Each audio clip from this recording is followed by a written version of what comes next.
Why do people spin the ball?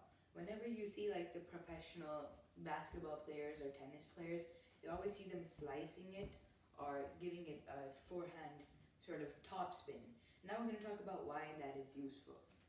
So the first thing you see most tennis players do is kind of hit the ball like this. The first image is what a top spin looks like, while the second image is what a normal shot looks like. We will be analyzing the top spin. Like this. So the ball starts spinning this way, and the ball will spin this way as the ball continues to move. Now, why is this important?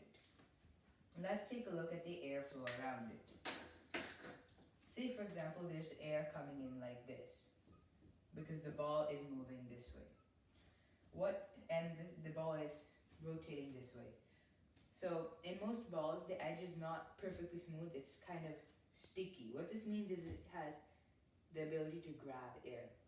And in this case, what that means is as the ball moves forward, the air in this position will get dragged up by the ball, and then the air will start moving upwards.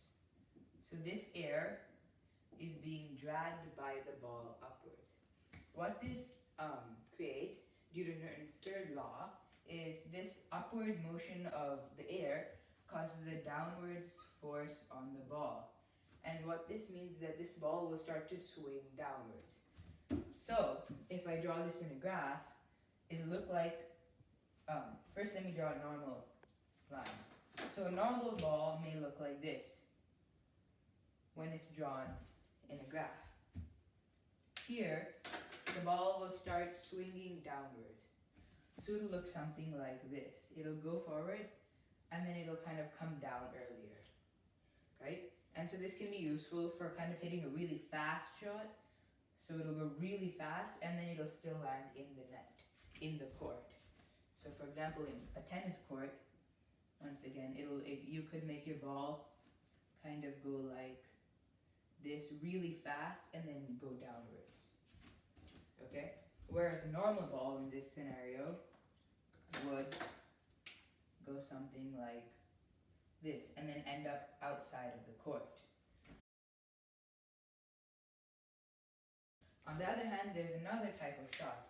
It's where you give the ball sort of backspin. This is a cool picture of a backspin shot. If we take a look at the air coming in against this ball, assuming it's moving this way,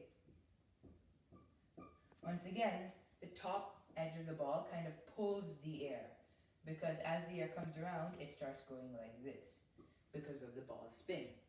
In this case, the air has started moving downwards. This, again using Newton's third law, means that the ball feels the net pull upwards. This causes the ball to kind of get forced upwards, hang in there, and then die. What this means is the ball's trajectory could look something like this.